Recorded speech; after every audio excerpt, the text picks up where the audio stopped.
안녕하십니까 구독자 여러분. 오늘은 23년도 12월 2일입니다. 전국 영업용 자동차 번호판 시세 좀 알아보고 가겠습니다. 먼저 대표님 본인 소개 좀 해주세요. 예, 안녕하세요. 전국구 영업용 갈산상사 이원복입니다. 대표님, 예. 화물차 번호판 시세 구체적으로 한번 설명 한번 해주십시오. 예, 화물차 번호판 시세가 개인 중형을 중심으로 해서 소폭 하향 조정됐다가 다시 상승됐거든요. 50만 원 정도가. 예, 다른 남바는 티오는 다 비슷해요. 개인 소형부터 말씀드릴게요. 개인 소형이라는 것은 1.5톤 이하를 개인 소형이라고 그러는데 전주와 동일하게 2,850만 원에 거래되고 있고요. 개인 중형은 전주에 2,650만 원에 거래되는 게 오늘 2,700선을 다시 회복했고요. 개인 대형은 3,500만 원, 개인 25도는 3,600만 원, 일반 25도는 3,800만 원, 출애라는 6,500만 원, 일반 5톤은 3,300만 원, 일반 11톤은 3,600만 원, 덤프 5도는 3,800만 원에 거래되고 있습니다. 네. 대표님, 개인 중형이 왜 소폭 올랐나요? 개인 중형이 지금 가장 크게 요동치고 있는 이유는요.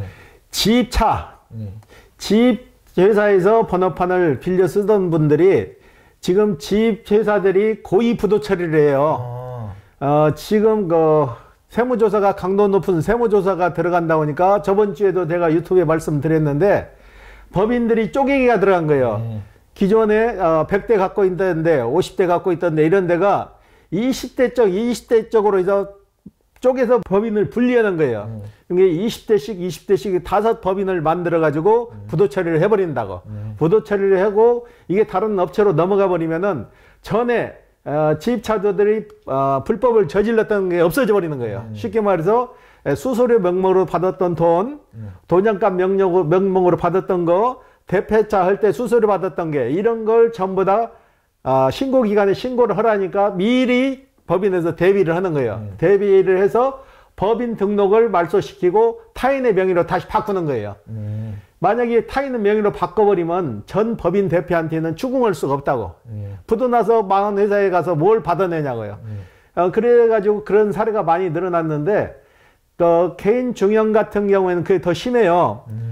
기존에 법인에 들어가서 임대번호를 쓰던 분들이 법인 회사에서 우리 회사가 부도 났으니까 차량을 빼가라.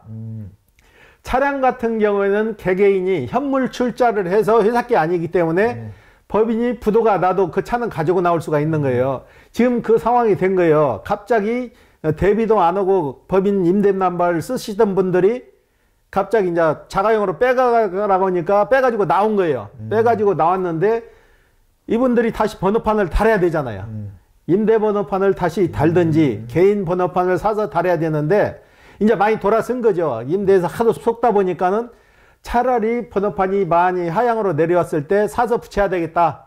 그래서 지금 많이들 시작하시는데 문제는 법인에서 오래 있던 분들이 나와가지고 번호판을 살려고 했을 때 법인에 가지고 있던 차가 연식이 좋고 20년식, 21년식 이런 거는 번호판 구하기가 쉬운데 오래된 차들 2010년식, 2009년식, 2008년식, 2006년식 이런 거는 번호판 구하기가 하늘에서 별따기예요. 이런 차량을 가지고 나온 사람은 번호판을 구해야 되는데 번호판이 시중에 없다 보니까 충청도 보령에 사시는 분이에요.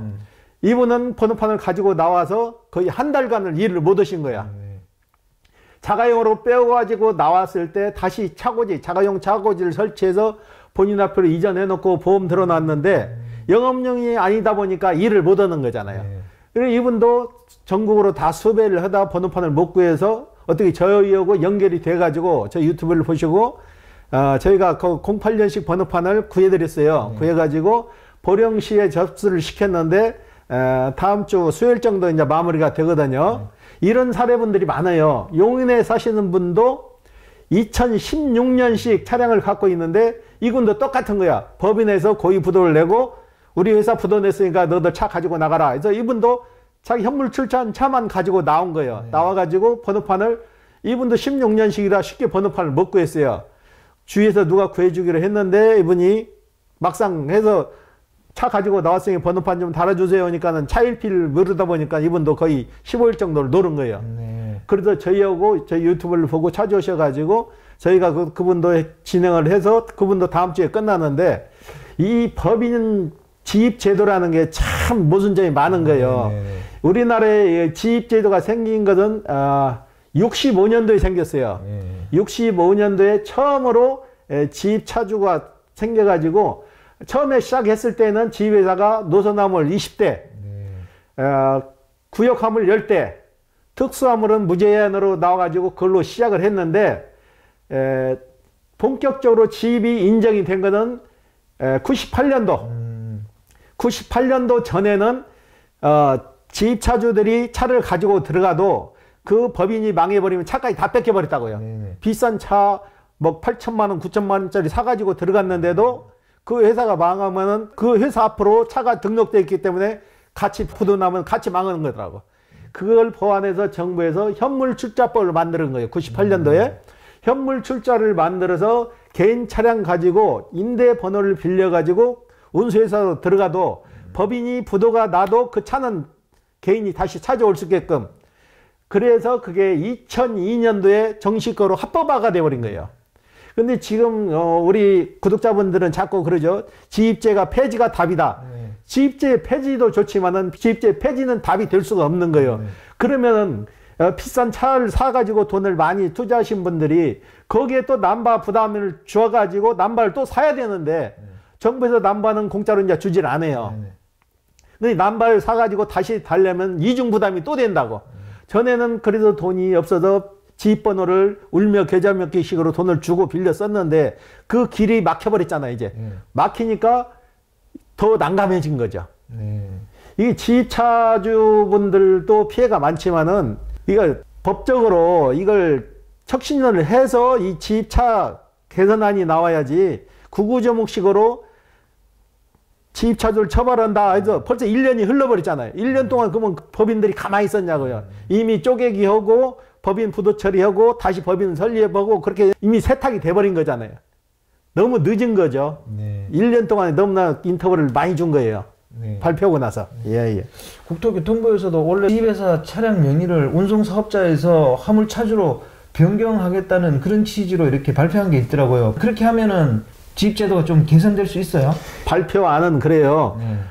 법인 번호를 일반인한테 팔게 돼 있는데 유권 해석을 잘못한 거예요. 유권 해석을 잘못해서 그냥 법인 번호를 가져다가 일반 기존에 임대하던 사람한테 공짜로 준다. 그런 식으로 유권 해석을 잘못한 건데 법인 회사도 법인을 설립할 때 본인들 차량을 일반 화물 번호판을 사서 10대, 20대를 묶어서 회사를 만드는 거예요.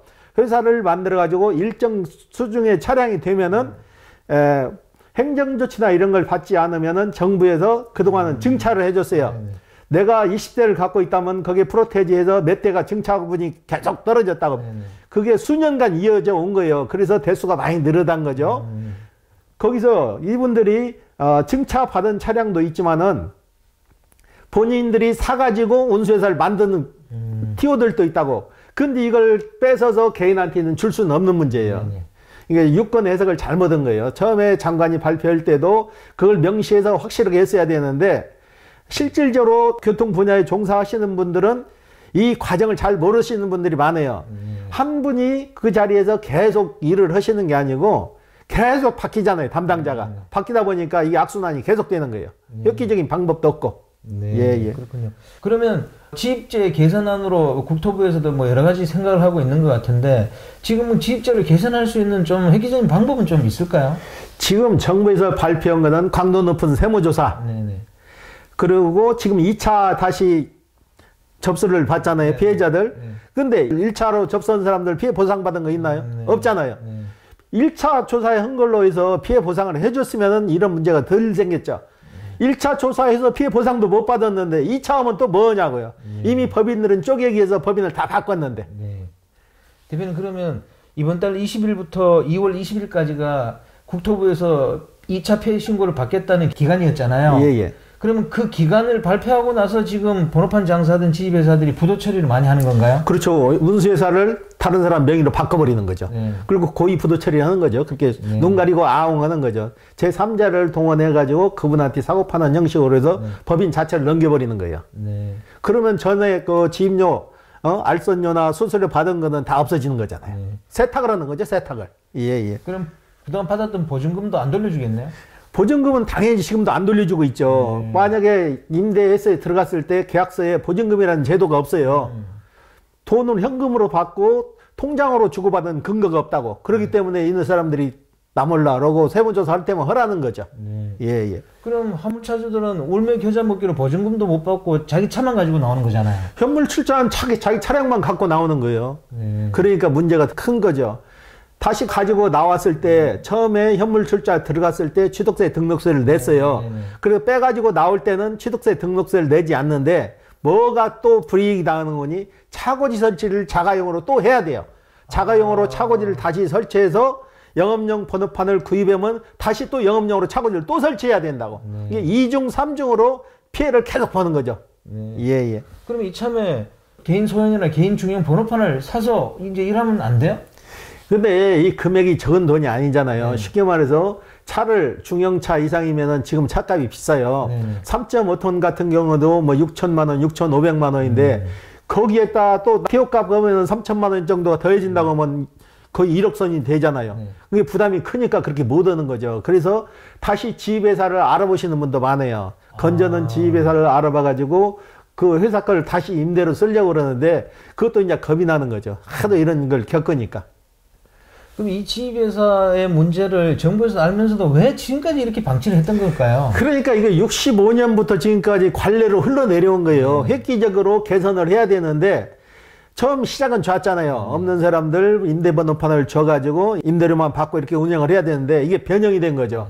수수료도 받고 대패자 했을 때 도장값도 받고 수수료 명목으로 또 웃돈도 요구하고 그리고 계약기간도 안 끝났는데 고의 부도 처리해가지고 번호판을 다시 회수해서 다른 사람한테 또 팔고. 정말 없는 사람이 일 한번 해보겠다고 지입회사 들어갔다가 정말 낭패 보는 게 한두 가지가 아닌 것 같아요. 그렇죠. 예. 이거 어떻게 하면 좋겠습니까? 제가 보는 관점에서는 획기적으로 거기 실무에 밝은 담당자가 나와야 될 것 같아요. 실무에 밝은 담당자가 나와서 하나하나 조목조목 짚어서 이걸 해결을 해야지 구구주목식으로 세무조사 한다. 응? 법적으로 세무조사를 해서 강도 높은 세무조사를 하고 피해조사를 한다고 그게 무슨 의미가 있냐고. 개선책이 없는데 피해조사만 하면 뭐냐고요. 개선책을 내놓고 피해조사도 해서 보상을 해주든지 정부 차원에서 보상을 해주든지 보상한다는 방법은 하나도 제시한 게 나온 게 없고 1차 조사, 2차 조사 그러면 1차 조사해서 피해 보상 그렇게 해서 해줘야 했을 거 아니에요. 나온 사람들 근데 해준 게 있냐고. 1차에서도 없는데 2차에서 하면 뭐냐고 또. 이미 법인들은 쪼개기에서 다 빠져나갔는데. 카카오를 비롯한 대기업들 화물차 시장 진입 소식 좀 알려주십시오. 지금 카카오, T트러커나 LG U+, 화물입고나 대한통운 더운반, KT에서 블록켈리, 티맵 모빌티에서 티맵 화물 지금 5군데 업체에서 시장에 점유를 해가지고 선점하려고 서로 노력을 하는데 이분들도 자기네 기존에 있는 오다 가지고 움직이는 거지 자기네들이 오다를 직접 받아서 지금 움직이는 상황은 아니고 시범 운행 기간이에요. 다른 타사 주선사 콜을 가지고 공유를 해가지고 그걸 지금 운영하느라 지금 하시는 기사분들도 거기에 대한 평이 썩 좋지를 않아요. 이러다가 가격만 더 다운시키는 것 같다. 지금 10,000원 받던 거를 5개 업체가 경쟁하다 보면은 더 가격이 올라가진 않고 떨어질 거 아니냐. 그걸 많이 우려하시더라고요. 예. 카카오가 내세웠던 화물 운송대금 신속 지급 이거는 지금 현재 시행하고 있나요? 시행은 하는데 시범 단계라 그렇게 미미한 거죠. 예. 그리고 기존 주선사들하고 상생을 한다고 대책을 내놓는다고 하는데 아직 확실한 뭐 대책 나온 것도 없고요. 예. 그럼 화물 하시는 분들은 이 화물차 시장에 대기업 진입하는 걸 어떻게 바라보고 있어요? 지금 어차피 화물차 하시는 분들은 대기업체를 바라보고 하는 게 아니고 기존에 이러던 방식대로 지금 움직이고 있는 거예요. 인성 원투나 24시 콜이나 원콜이나 이런 걸 가지고 오다를 가지고 따가지고 일을 하는 거죠. 예. 그렇다고 지금 뭐 카카오에서 나온 트럭커들이 그 오다를 받는 건 아니에요. 시범 운행 기간이고 아직까지 획기적인 건 없어요. 예. 알겠습니다. 오늘 인터뷰 감사드립니다. 예. 네, 구독자 여러분, 오늘 23년도 12월 2일입니다. 집 회사들이 부도 처리를 해가지고 또 다른 그 화물차주들의 피해를 양산하는 건 아닌지 모르겠습니다.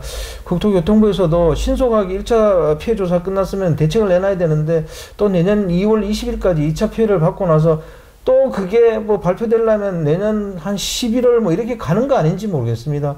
참 답답한 지경이고요. 열심히 일하겠다고 화물 일을 한번 해보려는 사람들 또 피해자 만드는 거 아닌지 모르겠습니다. 자, 호화제는 다음 주 이 시간에 또 다른 주제로 구독자 여러분 만나 뵙겠습니다. 안녕히 계십시오. 호호아제였습니다.